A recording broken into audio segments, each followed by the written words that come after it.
Praise the lord అందరికీ. దేవుని నామంలో మీకందరికీ కూడా శుభములు.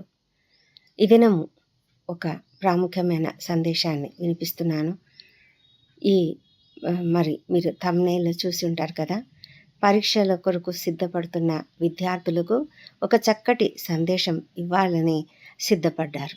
కానీ ఏం జరిగిందంటే, అనుకోకుండా ఎవ్వరూ ఊహించని విధంగా ఒక చాలా భయంకరమైన ప్రమాదంలో ఆమె దేవుని సన్నిధికి చేరడం జరిగింది.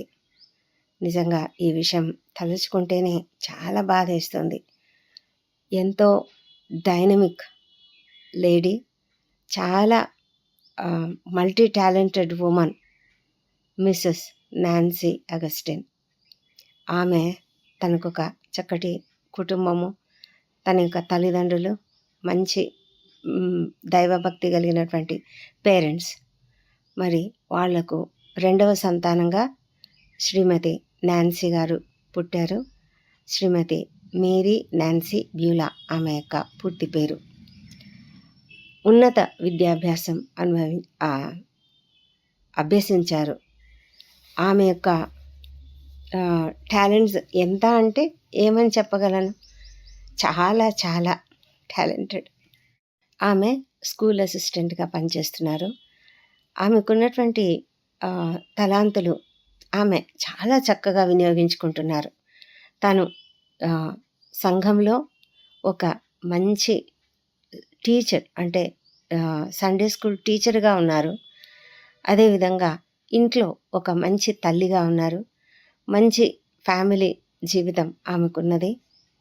ఆమె జీవితంలో ఇది ఎంత అనూహ్యమైన ఘటన అంటే ఎవరూ ఊహించలేదు, ఎవ్వరు కూడా ఊహించి ఉండరు కూడాను. చక్కటి సంతోషకరమైనటువంటి కుటుంబ జీవితం ఆమె గడుపుతూ ఉన్నది. సంఘంలో చాలా యాక్టివ్గా పార్టిసిపేట్ చేస్తుంది. సండే స్కూల్ సూపరింటెండెంట్గా ఉన్నారు.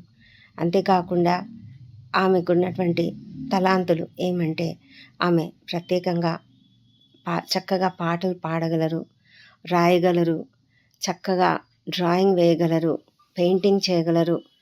ఇంకా పిల్లలకు ఆకట్టుకునే రీతిగా చిన్నపిల్లలతో మాట్లాడి వారిని దేవుని వైపుకు త్రిప్పేవారు. ఆమె యొక్క సండే స్కూల్ పరిచర్య చాలా అద్భుతమైన పరిచర్యగా అక్కడ ఉన్నటువంటి ప్రజలందరూ కూడా చెప్తారు. ఆ సంఘస్థులందరికీ కూడా ఆమె ఎంత ఆత్మీయమైనటువంటి స్త్రీ అంటే, అందరితో పలకరింపులు, అందరితో మాటలు, అందరినీ ఆదరంగా ఆప్యాయంగా వారిని పలకరించే విధానం ఆమెను ఎంతగానో ఒక ఫేమస్ పర్సనాలిటీగా ఆమెను చూశారు అందరూ కూడా. ఎందుకంటే ఆమె ప్రతి ఒక్కరితో కూడా చక్కటి సంబంధ బాంధవ్యాలు పెంచుకున్నారు. అందుకే ఆమె ప్రేమను చూరగొన్నటువంటి ప్రతి ఒక్కరు కూడా ఎంతగానో అద్భుతంగా ఆమెను గురించి చెబుతూ ఉన్నారు. ఆమెను గురించిన సాక్ష్యాలు వింటూ ఉంటే చాలా ఆశ్చర్యం అవుతుంది, సంతోషం అవుతుంది. అదేవిధంగా ఇంత గొప్ప పరిచర్య చేస్తున్నటువంటి వ్యక్తి, ఒక చక్కటి టీచర్. ఆమె 2024లో ఆమె best teacher, state best teacher award కూడా మన ముఖ్యమంత్రి గారు చంద్రబాబు నాయుడు గారి చేతుల మీదుగా తీసుకున్నారు. ఇంత చక్కగా, ఆరోగ్యంగా, మరి ఎంతో ఆసక్తిగా తను పరిచర్య జరిగిస్తున్నటువంటి ఈ సమయంలో ఇంత అనుకోని సంఘటన జరగడం ఆ కుటుంబాన్ని ఎంతగా కలిచివేసి ఉంటుందో మనం ఎవరమైనా ఊహించుకోగలము. ఆ కుటుంబము ఒక విచ్ఛిన్నమైన స్థితిలో, మరి ఏమి దిక్కు తెలియని స్థితిలో ఉన్నారు. పిల్లలు ఇంకా చదువుకుంటున్నారు. మరి వారి యొక్క జీవితాలు, చిన్న వయసు, చిన్న పిల్లలు, మరి ఎంత భయంకరమైన స్థితి. వారి కొరకు మనం తప్పకుండా ప్రార్థన చేయాలి. ఎందుకంటే వారిని బట్టి ఈ సంఘంలో ఎంతో గొప్ప గౌరవం కలుగుతుంది కదా. అలాంటి వాళ్ళను మనం జ్ఞాపకం చేసుకోవడం ఎంతో ధన్యత. నీతిమంతులను జ్ఞాపకం చేసుకోవడం ఎంతో ధన్యత కదా. మరి ఈ సమయంలో వారిని గురించి మాట్లాడుతూ ఉంటుండగా నాకైతే చాలా దుఃఖం కలుగుతుంది. ఆ కుటుంబాన్ని గురించి నేను ప్రార్థించని దినమంటూ లేదు. నేను ఒకవేళ పర్సనల్గా వాళ్ళని కలవకపోవచ్చు, కానీ వారి గురించి నిత్యము ప్రార్థిస్తున్నాను. నిత్యము మరి ఆమె భర్త అయినటువంటి అగస్టిన్ గారిని, ఆమె పిల్లలను నేను జ్ఞాపకం చేసుకుంటున్నాను. వారి సహోదరులను, మరి సహోదరుడు అందరూ కూడా ఎంత విషణ్ణ వదనాలతో వారున్నారో, అసలు వారి హృదయాలు ఎంత గాయపడ్డాయి, ఎంత బాధతో నిండి ఉన్నాయి చెప్పలేను. దేవుని చిత్తం ఏమిటో మనకు తెలియదు కదా! మరి నీతిమంతులనైతే మనం ఎప్పుడు కూడా జ్ఞాపకం చేసుకోవాలి. ఆమె స్కూల్లో టీచర్స్ కూడా ఆమెను ఎంతగానో అభిమానిస్తారు. పిల్లలు, స్టూడెంట్స్ అంతా కూడా ఆమెను ఎంతగానో అభిమానిస్తూ, గౌరవిస్తూ ఉంటారు. అలాంటి మరి తను చేసినటువంటి సేవ ఎంత ఉత్తమమైనదంటే, ఎవరు కూడా మర్చిపోలేనంత గొప్ప సేవ ఆమె చేశారు. చిన్న పల్లెలకు కూడా వెళ్ళి సేవ చేయడానికి ఎంతగానో ఉత్సుకత చూపిస్తూ, వారికి కూడా తన యొక్క సేవలను శాయశక్తులా అందించినటువంటి స్త్రీ శ్రీమతి మేరీ నాన్సీ అగస్టిన్ గారు. మరి వారి తల్లి కూడా చక్కటి టీచరు. మరి ఆమె కూడా బెస్ట్ టీచర్ అవార్డు పొందుకున్నారు. వాళ్ళ కుటుంబంలోని ప్రతి ఒక్కరు కూడా చక్కటి కుటుంబ జీవితాలు కలిగి అందరూ కూడా సంతోషంగా ఉన్నారు. ఈ నిజంగా ఈ యొక్క సంఘటన ప్రతి ఒక్కరి జీవితాన్ని, ప్రతి ఒక్కరి హృదయాలను బాగా కలిచివేసింది.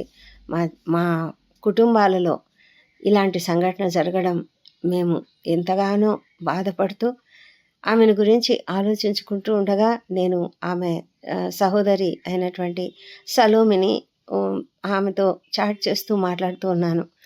నేను 2 డేస్ అంటే ఆమె మరణించక ముందు ఒక జస్ట్ 2 రోజుల ముందే తనతో మాట్లాడి, విద్యార్థులకు ఏమైనా సందేశం చెప్తావా అని అడిగాను.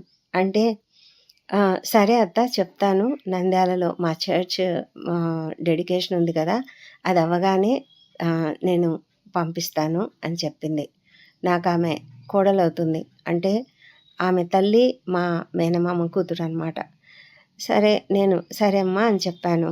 ఆమె నేను సలోమితో మాట్లాడుతూ ఉంటే సలోమి చెప్పింది, అత్త ఆమె ప్రిపేర్ అయింది, తను ఇంకా చేసి వీడియో చేసి పంపించాల్సి ఉన్నది, అయితే ఇంత లోపల ఇలా జరిగింది అని చెప్పినప్పుడు నాకు చాలా బాధేసింది. మరి ఆమె చెప్పినటువంటి, మనకు అందించినటువంటి సందేశాన్ని తప్పకుండా వినాలని నేను కోరుతూ ఉన్నాను. తాను వీడియో చేసి పంపిస్తానని అన్నది. ఆ విధంగా తను రాసి పెట్టుకొని సిద్ధపడింది. అయితే ఇంత లోపలే ఈ భయంకరమైన సంఘటన జరిగింది. ఏది ఏమైనప్పటికీ కూడా తను చెప్పాలనుకున్నటువంటి ఈ సందేశాన్ని నేను చదివి వినిపిస్తాను. తను ఇంకెంత బాగా, ఎంత చక్కగా చెప్పేవారో నాకైతే తెలియదు. కానీ ఆమె తను రాసి పెట్టుకున్నటువంటి ఆ మ్యాటర్ని నేను చదువుతున్నాను. దయచేసి శ్రద్ధగా వినండి, తప్పకుండా ఫాలో కండి. దేవుడు మిమ్మలను దీవించునుగాక. తను రాసినటువంటి ఈ మొత్తం మ్యాటర్ అంతా కూడా నేను చదువుతూ ఉన్నాను.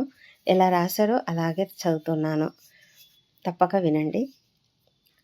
నా పేరు B Nancy Mary, school assistant social studies, Zilla Parishad high school, Erraguntla village, Siruvella mandal, అక్కడ నంద్యాల డిస్టిక్లో పనిచేస్తున్నాను. మా హోలీ క్రాస్ క్యాథడ్రల్ సంఘస్థులకు నాన్సీ అగస్టిన్గా నేను పరిచయస్తురాలను. నేను చర్చ్ కమిటీ మెంబర్ను మాత్రమే కాక గత 20 సంవత్సరాలుగా సండే స్కూల్ టీచర్గా ఉన్నాను. 2013 నుండి సండే స్కూల్ సూపరింటెండెంట్గా ఉన్నాను. సరే, మరి పరీక్షల గురించి మాట్లాడాల్సి వస్తే, వాట్ ఈజ్ ఎగ్జామ్? పరీక్ష అంటే ఏమిటి? నీ సత్తా ఏమిటో తెలిపేది, నీవేంటో తెలియజెప్పేది. అంటే నువ్వు నేర్చుకున్న దాంట్లో ప్రశ్నలకు సమాధానం ఇచ్చేది ఒక రకమైన పద్ధతి అన్నమాట. పరీక్షలు చాలా రకాలుగా ఉంటాయి. దేవుడు నిన్ను పరీక్షించవచ్చు, పరీక్షిస్తూ ఉంటాడు కూడా. మనుషులు నిన్ను పరీక్షిస్తూ ఉంటారు. విద్యాపరంగా తరగతి గదిలో పరీక్షలు, ఉద్యోగాల కొరకు కూడా పరీక్షలు జరుగుతూ ఉంటాయి. మొదటిది దైవికమైన పరీక్ష. మనల్ని దేవుడు ఎప్పుడు చూస్తూ ఉంటాడు. అంతేకాదు, ఎంతవరకు నా ఆజ్ఞలను బట్టి నడుచుకుంటున్నారని చూస్తూ ఉంటాడు. కష్ట సమయంలో పరీక్ష తప్పిపోయే వారంగా ఉన్నామా, లేదా మన కొరకు ఉంచబడిన కిరీటం అందుకునే వారంగా ఉన్నామా అంటే ఎంత జాగ్రత్తగా ఈ లోకంలో ఉండాలో అర్థం చేసుకోవాలి. మనము మన యొక్క పరిస్థితి అంటే మనం చేసే పనులకి ప్రతిఫలం మనకు పరలోకంలో లభిస్తుంది. ఇంకా మానవత్వపు పరీక్షలు ఉన్నాయి. మనుషులు అంటే మనము క్రైస్తవులము కదా, మన చుట్టూ ఉండేవారు వీళ్ళు సరిగా ఉన్నారా లేదా అని పరీక్షిస్తూ ఉంటారు. ఎప్పుడైతే నీవు చక్కగా అన్ని విషయాల్లో నడుచుకుంటావో నీకు గౌరవం పెరుగుతుంది. అంటే నీకు వాల్యూ ఇస్తారు. ప్రేమ, సంతోషము, సమాధానము కలిగి ఈ లోకంలో ఉండాలి. ఇతరులతో కలిసి ఉండడం, సహాయపడడం నేర్చుకోవాలి. ఒట్టి మాటలు కాదు, చేతలుండాలి. ఇక్కడ ప్రతిఫలం, గౌరవం, మంచి పేరు వస్తుంది. నీవు చనిపోయాక నీ గురించి నీ క్రియలు ఒక మెసేజెస్ లాగా ఉండాలి. పుట్టాము, పోతాము, ఇది రెండు మన చేతుల్లో లేవు. కానీ మన మధ్యలో ఉన్నటువంటి జీవితం అంతా మనదే. దాన్నే జడ్జి చేస్తారు, నువ్వు పాసా ఫెయిలా అని. మూడవది విద్యాపరమైనది. ఒకటి, చదువు కోసం ప్రతి తరగతిలో పరీక్షలుంటాయి. చదవాలి, రాయాలి. కష్టపడితేనే రాయగలం కదా. వినాలి, చదవాలి, అధ్యయనం చేయాలి, స్టడీ చేయాలి. దాని గురించి అప్పుడు అర్థమవుతుంది. మీనింగ్ఫుల్ స్టడీ చేయాలి. అప్పుడు ప్రశ్న ఎలా అడిగినా ఆన్సర్ చేయగలం. మనము ముఖ్యంగా పరీక్షల పట్ల ఒక చక్కటి ప్రణాళిక కలిగి ఉంటే 100% ఫలితాలు వస్తాయి. ఒక టైం టేబుల్ వేసుకొని చదవాలి. పరీక్ష అంటే మనం పరీక్ష రాసినప్పుడు తప్పకుండా రిజల్ట్ అనేది ఉంటుంది. అది రెండే రకాలు. ఒకటి పాస్, లేకపోతే ఫెయిల్. అంటే మనం పాస్ అవ్వాలా, ఫెయిల్ కావాలా, మనము ఒక గోల్ స్థిరపరచుకోవాలి. ఎందుకంటే మనము ఎప్పటికీ కూడా పాస్ కావాలనే కదా ఆలోచిస్తాము. అలాంటి ఒక గోల్ మనం ఉంచుకోవాలి. కష్టపడకుండా పాస్ కావాలి అనుకోవడం చాలా తప్పు. కష్టపడి పాస్ అవుతే తృప్తి ఉంటుంది. నేను సాధించాను అనే తృప్తి మనకు ఉంటుంది. ఇదే నేను జీవితంలో పైకి ఎదగడానికి సహాయం చేస్తుంది. నీ మీద నీకు కాన్ఫిడెన్స్ కలుగుతుంది. ఒక లక్ష్యం చేరుకోవాలి అనుకుంటే ప్రీ ప్లాన్డ్గా ఉండాల్సిందే. ఏది ఈ లోకంలో ఊరికే రాదు. ఒక పరుగు పందెంలో జట్టి అయినవాడు పరిగెత్తినట్లుగా పరిగెత్తాలి. అందరికంటే ముందుండాలి అనుకుంటే అందరికంటే ఎక్కువగా కష్టపడాల్సిందే. If you want to shine like a sun, you have to burn like a sun. శ్రమ నీ ఆయుధమైతే విజయం నీ బానిస అవుతుంది. దీనితో పాటు మన దేవుని యందు భయభక్తులు కలిగి ఉండాలి. ఎందుకంటే యెహోవా యందు భయభక్తులు కలిగి ఉండుట జ్ఞానమునకు మూలము. సామెతల గ్రంథంలో రాయబడింది కదా. మరి మనకు ఆయన ఆరోగ్యం, తెలివి, జ్ఞానము అన్నీ కూడా ఇస్తాడు. మరి మనము కష్టపడితే దేవుడు తప్పకుండా మనకు సహాయం చేస్తాడు. ఇది మర్చిపోవద్దు. దేవుడు నిన్ను ప్రేమిస్తున్నాడు. నీ జీవితం పట్ల దేవునికి ఒక ఉద్దేశం ఉంటుంది. దాన్ని నెరవేర్చడానికి మనం తప్పకుండా కష్టపడాలి. ఉద్యోగం కొరకు నీవెప్పుడైతే అకాడమిక్ పరంగా బాగుంటావో నీకు మంచి ఉద్యోగం రావడానికి ఛాన్సెస్ ఉంటాయి. లేకపోతే నీవు జీవితంలో ఏమీ సాధించలేవు.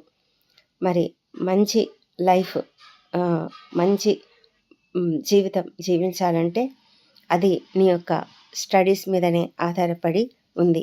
నీవు జీవితంలో పైకి ఎదగాలి అనుకుంటే తప్పకుండా బాగా కష్టపడితేనే నువ్వు పైకి ఎదగగలవు. సామెతల గ్రంథము 15వ అధ్యాయము 33వ వచనంలో ఏమని రాయబడిందంటే, యెహోవా యందు భయభక్తులు కలిగియుండుట జ్ఞానాభ్యాసమునకు సాధనము, ఘనతకు ముందు వినయముండును అని రాయబడింది. ఇంత మట్టుకు ఆమె రాసుకుని సిద్ధపడ్డారు. మరి ఇంకా ఏమేమి చెప్పి ఉండేవారో మనకు తెలియదు. అయితే ఆమె ఇప్పుడు లేరు. ఆమె దేవుని సన్నిధిలో ఉన్నారు. మనమైతే ఆమె యొక్క కుటుంబం కొరకు తప్పకుండా ప్రార్థన చేయాలి. మీరందరూ ప్రార్థన చేస్తారు కదా. మరి ఆమె ఇచ్చిన సందేశం ఎంత చక్కగా ఉంది కదా. మరి ఈ లోకంలో జీవించడం ఉన్నామా పోయామా అని కాదు, మరి ఉన్నట్లయితే ఎలా ఉన్నాము, ఎలాంటి చక్కటి జీవితం జీవించాము. ఆమె చెప్పకనే తన జీవితం గురించి మరి అనుకోకుండా చెప్పుకున్నట్లుగా ఉంది కదా సందేశం.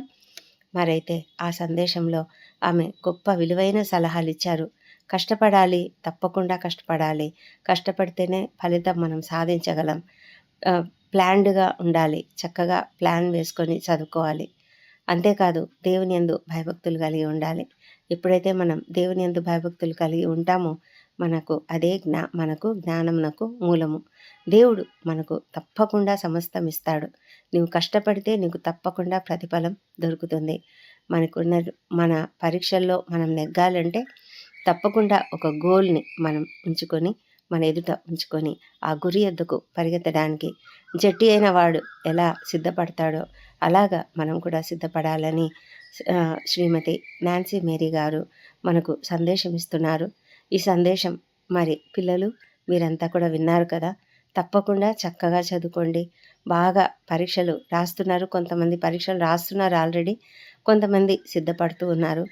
మీరందరూ కూడా పరీక్షల్లో మంచి మార్కులతో చక్కటి ఉత్తీర్ణత సాధించాలని నేను కూడా అనుదినము నా ప్రార్థనలలో నేను ప్రార్థిస్తూ ఉన్నాను.